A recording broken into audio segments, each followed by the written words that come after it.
Dimensi. Ini adalah Dimensi episode perdana.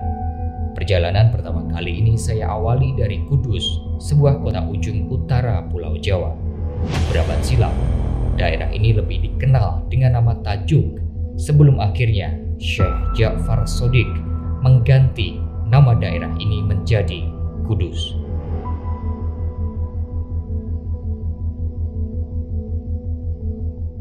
Dari Kudus, kota lama di kawasan Menara, saya akan melanjutkan perjalanan menuju ke Pegunungan Muria, tepatnya di Desa Colo, Kecamatan Dawe, Kabupaten Kudus.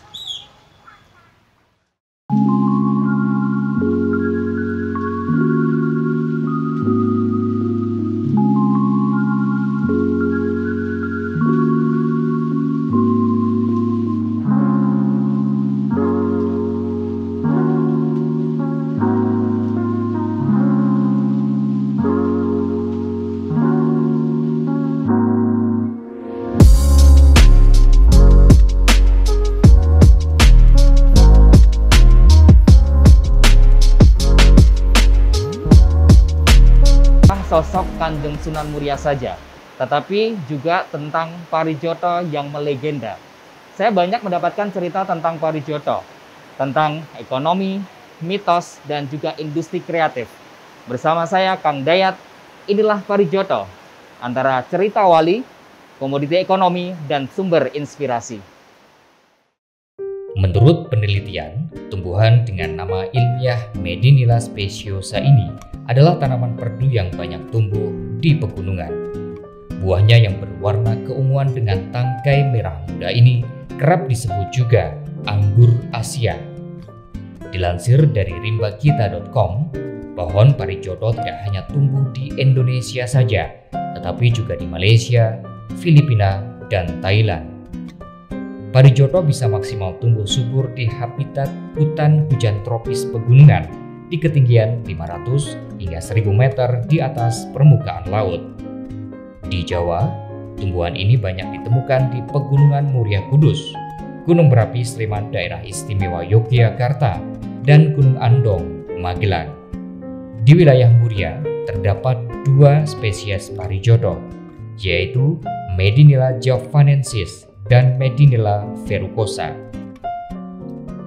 Menurut cerita yang berkembang, keberadaan tumbuhan Parijoto di Kudus bermula dari cerita pecahnya kapal seorang musafir asal negeri Tiongkok, Dampo Awang.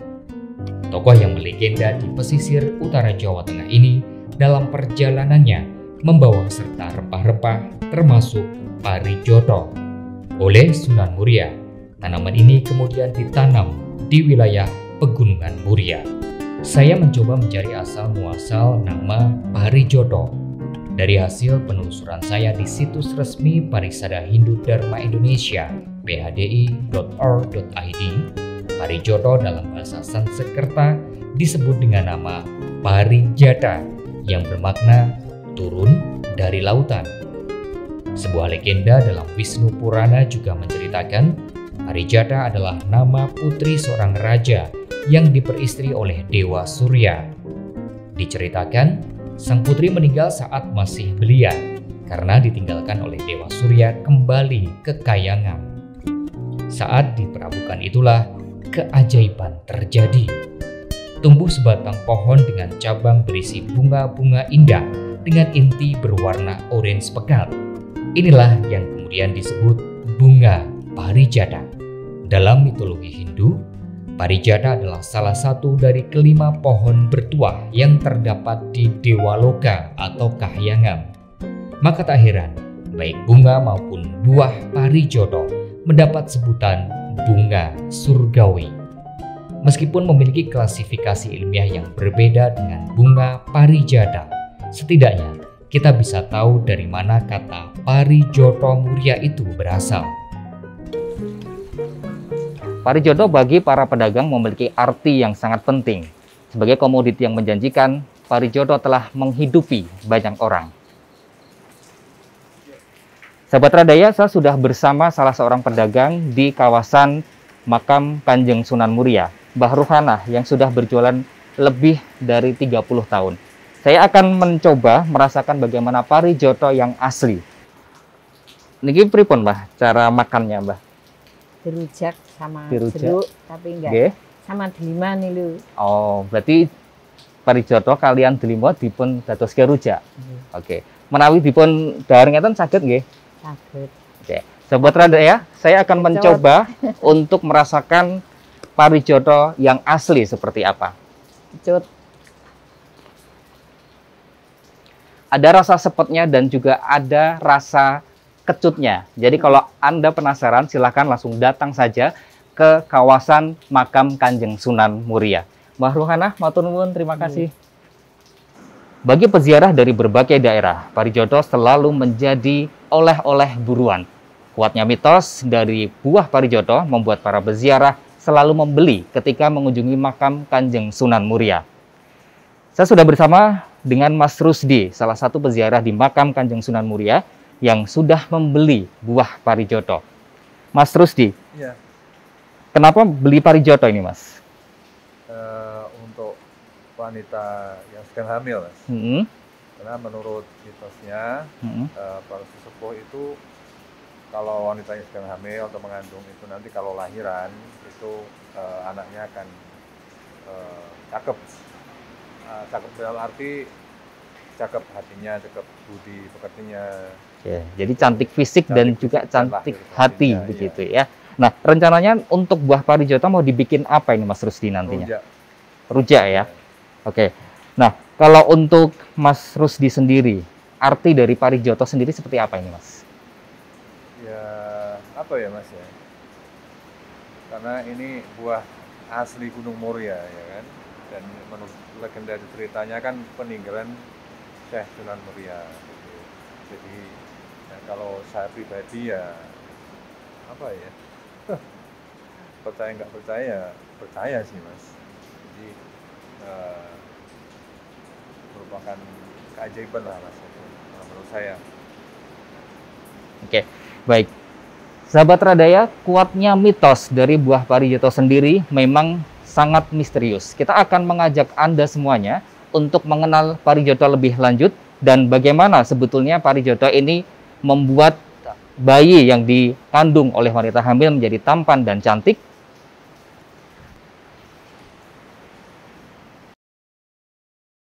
Dari makam Kanjeng Sunan Muria, saya akan mengajak Anda untuk bertemu dengan salah satu petani parijoto, Pak Trimo namanya.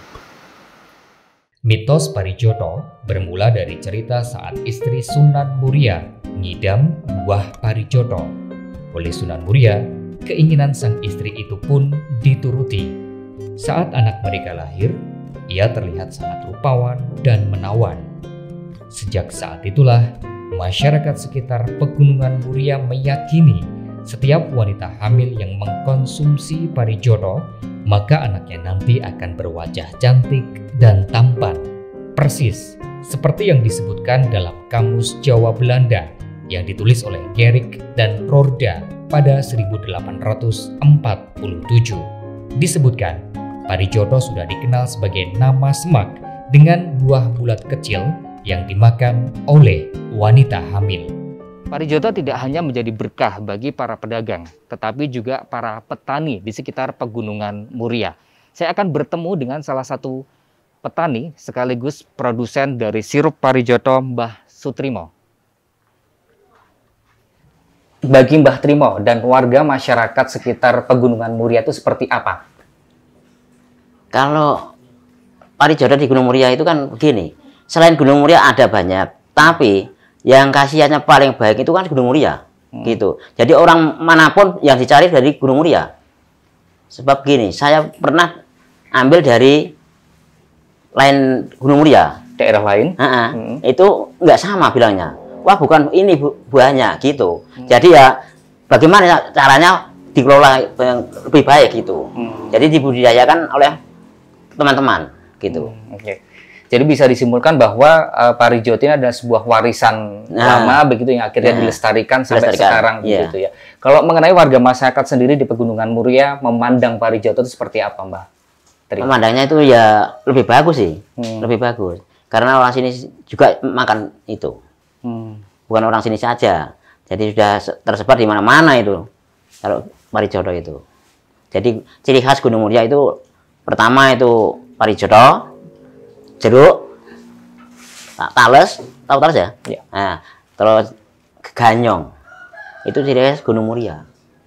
Oke. Untuk membuktikan mitos parijoto, saya akan mengajak Anda untuk mencicipi berbagai olahan dari sirup parijoto yang ada. Benarkah sirup parijoto atau parijoto sendiri ini bermanfaat untuk bayi yang sedang dikandung oleh wanita hamil?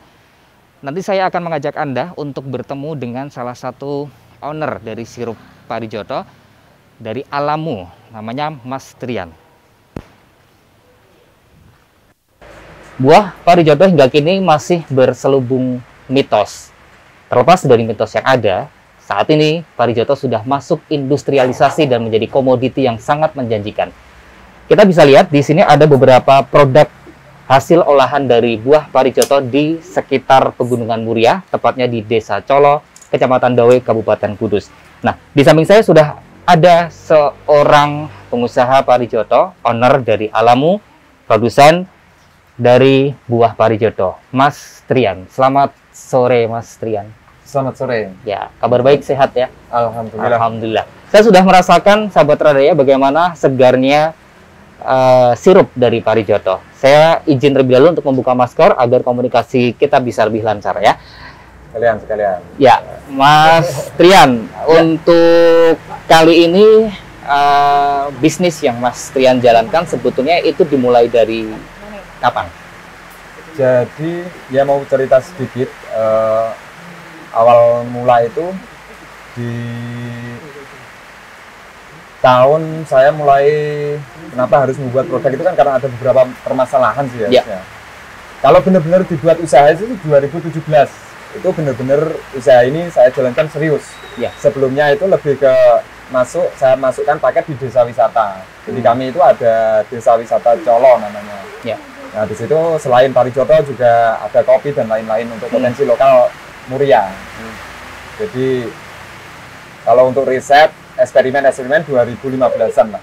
2015 Nah, mulai riset. Kalau untuk benar-benar usaha itu di 2017. Oke, sampai sekarang ya. Sampai sekarang. Baik. Nah, Mas Rian, sebetulnya mengapa sih memilih parijoto itu sebagai apa istilahnya lahan bisnis atau lebih tepatnya memaksimalkan manfaat dari parijoto sebagai minuman baru seperti itu? Jadi gini Mas, ini saya bilangnya itu produk solusi. Ya.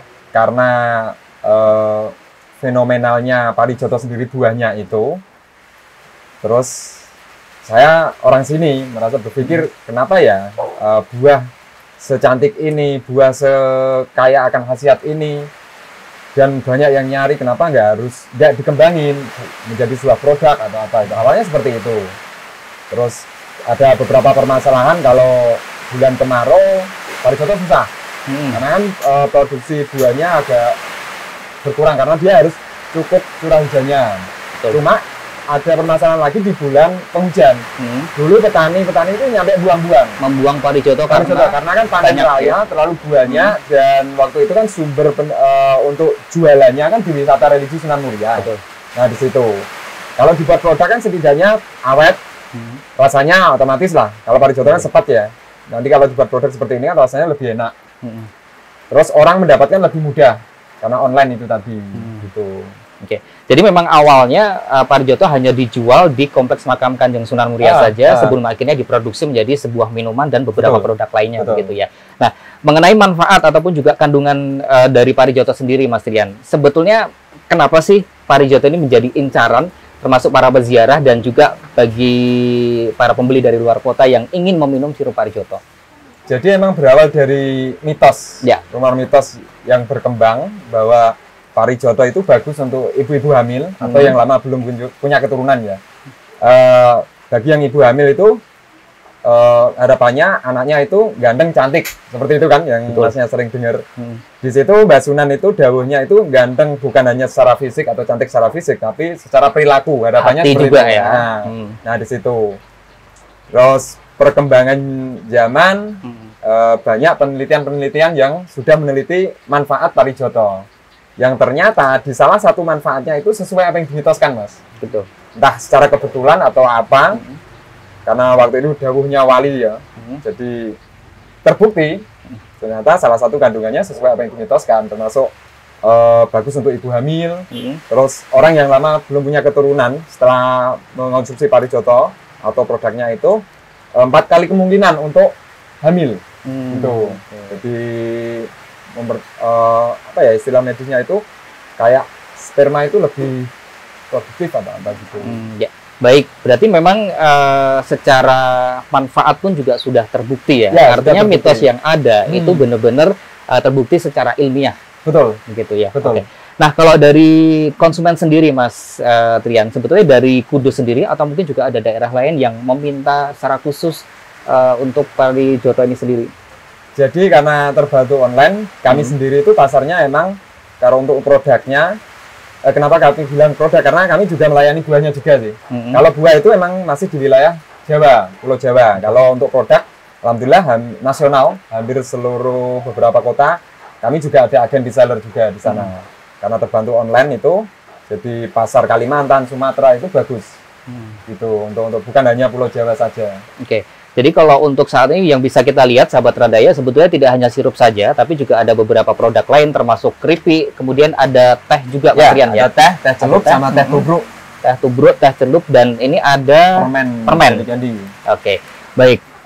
Mas Trian, mengenai mitos sendiri saya jadi penasaran. Kalau mitos sendiri sebetulnya kan memang cerita yang diturunkan dari para pendahulu, para leluhur dulu sampai sekarang ya. Mengenai mitos parijoto sendiri nih Mas Trian. Kalau Mas Trian sendiri memandang mitos itu seperti apa? Mitos parijoto khususnya. Ya, karena kita bicara apa ya, mitos kan tidak lepas dari budaya kita, apalagi orang Jawa ya. Orang yakin, mitos itu kan sama dengan yakin kalau saya itu. Mitos itu kalau emang kita nggak yakin ya mungkin tidak akan terjadi. Dan kebanyakan orang bicara mitos itu karena masalah keyakinan. Dan itu terbukti di sirup. Testimoni juga banyak. Jadi saya melihatnya mitos itu emang saya meneruskan leluhur dari dulu bahwa mitos itu emang benar-benar terjadi, tapi dengan didasari keyakinan masing-masing. Oke, dan ini benar-benar terbukti secara ilmiah ya berdasarkan penelitian-penelitian yang ada. Secara ilmiah sudah dibuktikan. Oke. Nah, kalau Mas Trian sendiri sebagai warga lokal di daerah Pegunungan Muria sendiri memandang parijoto seperti apa? Harta karun. Harta karun. Ya. Oke. Ini peninggalan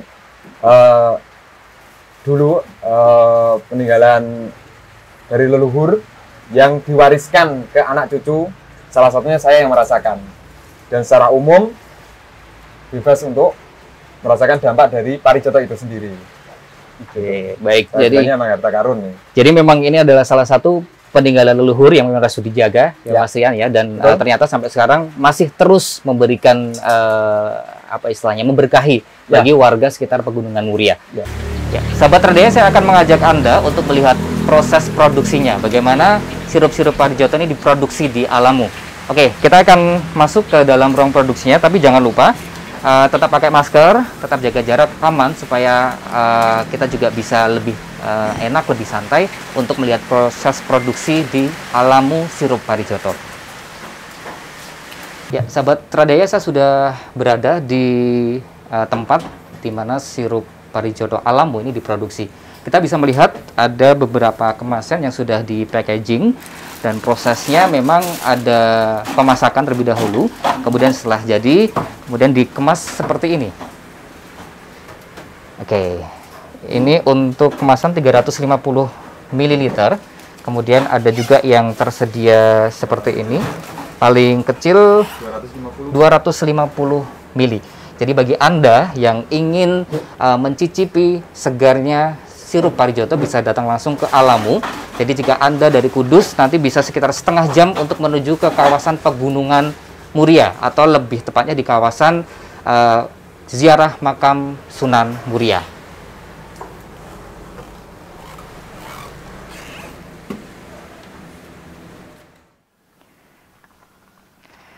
Selain tumbuh liar dengan pengawasan dan perawatan dari petani lokal, buah parijoto juga mulai dikembangkan dengan pembibitan seperti ini. Bibit yang saya pegang ini adalah bibit parijoto umur sekitar 6 bulan. Dan dari bibit inilah nanti akan tumbuh buah parijoto sekitar 2 tahun untuk memaksimalkan buah yang ada. Nah, dari penuturan para petani yang ada, buah parijoto di Pegunungan Muria ini satu jenis. Sementara untuk saat ini mulai dikembangkan dengan berbagai jenis yang lain, seperti jenis Thailand, Malaysia, dan juga dari daerah lain. Penuturan Mas Trian membuat saya semakin yakin bahwa mitos fenomenal itu sangat rasional. Tentang parijoto pun juga demikian. Membuka wawasan saya, mitos memang harus selalu ada agar keseimbangan alam dan manusianya tetap terjaga. Perjalanan saya mengenal parijoto tidak berhenti sampai di situ saja. Parijoto bagi masyarakat Kudus begitu melekat. Jika bicara kota Kudus, parijoto selalu mendapat tempat khusus. Sebuah tembang mocopat ciptaan Sunan Muria pun diyakini terinspirasi dari buah ini. Sinom Parijoto namanya. Selain berisi ajaran agama, dalam syair tembang Sinom Parijoto juga disisipi manfaat dan kegunaan buah ini sebagai obat. Parijoto jugalah yang mengilhami para pembatik di kota Kretek membuat batik khusus bermotif parijoto.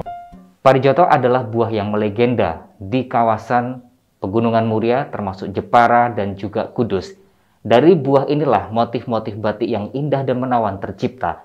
Saya sudah bersama salah satu pelestari wastra Kudusan dari Omah Batikku. Beliau adalah Pak Fadoli yang lebih dikenal dengan sebutan Mas Oli. Selamat siang Mas Oli. Selamat siang. Sehat hari ini ya? Alhamdulillah. Alhamdulillah. Nah, mengenai parijoto sendiri Mas Oli, sebetulnya sejak kapan parijoto ini menjadi motif batik? Parijoto menjadi motif batik itu perkiraan kami mungkin sudah ada sejak zaman kira-kira tahun 20-an ya, 20-30. Tetapi motif parijoto ini marak dan banyak dikerjakan oleh para pengrajin peranakan di tahun-tahun 1940 sampai kisaran waktu 1960. Berarti memang sudah cukup lama ya parijoto menjadi inspirasi untuk membuat dan menciptakan motif batik, Mas Oli? Iya, sudah cukup lama. Nah, sebetulnya mengapa ini parijoto menjadi motif khusus ya untuk batik Kudusan? Mengapa tidak komoditi yang lain, misalkan dari Pegunungan Muria tentang buah-buahan atau mungkin dengan tumbuhan-tumbuhan yang lain? Mengapa harus parijoto, Pak Oli? Ya, karena parijoto secara filosofi motifnya buahnya sendiri, parijoto ini dipercaya sebagai buah apabila dimakan oleh ibu-ibu yang sedang hamil atau ngidam, itu nanti diharapkan putra yang akan lahir itu akan bagus atau cakap gitu. Gitu. Jadi memang ada sebuah kepercayaan atau lebih tepatnya mitos ya, mengenai buah parijoto sendiri yang berpengaruh pada ibu hamil begitu. Nah, sejauh ini Mas Oli sebagai pelestari wastra asli Kudusan, kalau mengenai motif parijoto sendiri, apakah ada pengembangan dari motif sendiri? Kalau saya itu memakainya unsur dari parijoto masih sesuai dengan pakem batik Kudus zaman dahulu, di mana parijotonya ini saya terapkan diarah di isen-isen pada batik-batik yang saya repro kembali. Tetapi motif parijoto di dalam perkembangan batik Kudus sekitar tahun 2008 ini muncul motif-motif batik Kudus dengan motif-motif parijoto, tetapi tidak digunakan sebagai isen-isen, tapi digunakan sebagai motif-motif. Ya, pada pengrajin yang lain ya, tetapi kalau saya pribadi ini masih berpakem pada batik Kudus zaman dahulu. Ya. Jadi memang bisa disimpulkan bahwa parijoto ini dulunya hanya sebagai isen-isen sebagian saja. Kemudian sekitar tahun 2008 sudah mulai dikembangkan dengan motif full parijoto begitu ya? Iya, betul. Oke, baik. Kalau Mas Oli sendiri mengenai parijoto itu seperti apa dalam sudut pandang orang-orang Kudus asli? Ya, jadi parijoto itu adalah buah yang dimitoskan. Buah ini hanya tumbuh di Gunung Muria, di mana cerita dari parijoto ini dahulu adalah merupakan buah atau biji-bijian yang dibawa oleh kapal Dampu Awang, kemudian kapal itu kandas di Gunung Muria, kemudian tumbuh dan berkembang di Gunung Muria, dan parijoto ini di kemudian hari dipercaya sebagai tanaman yang mempunyai khasiat yang apabila ibu-ibu yang sedang hamil memakan parijoto itu nanti akan timbul harapan agar si bayi kelak mempunyai paras yang cantik dan cakap. Jadi memang ada alur cerita yang benar-benar ada begitu, yang sudah dikenal ratusan tahun silam dan akhirnya dipakai kembali untuk keberlangsungan dari batik kudusan asli, Pak Fadul. Iya, jadi kira-kira menurut kami itu antara mitos dan kemudian dikembangkan di batik itu sebagai filosofi, yang artinya filosofi itu kan mengandung pesan dan kesan yang mempunyai makna, itu artinya saling berhubungan ya, saling mempunyai keterkaitan. Dan saya juga melihat bentuk parijoto sendiri ini kan sangat menarik ya, menarik dan bagus, dan apabila itu digunakan di dalam batik sebagai latar atau isen-isen batik ini sangat menarik. Ya, baik. Terakhir Mas Oli, satu kata, parijoto itu apa? Jadi parijoto itu adalah suatu tanaman yang mempunyai mitos atau yang bermakna apabila tanaman ini dikonsumsi atau dimakan oleh seorang ibu yang sedang hamil, diharapkan akan mempunyai seorang bayi yang berparas cantik atau cakap. Lalu parijoto ini adalah tanaman yang sangat unik dan indah yang apabila digunakan sebagai isen-isen pada latar batik tentunya akan menarik. Dari Mbah Ruhana, Pak Rusdi, Mbah Trimo, Mas Trian, dan Mas Olik, kita akhirnya tahu bahwa parijoto adalah sumber rezeki. Parijoto adalah inspirasi. Parijoto sangatlah berarti.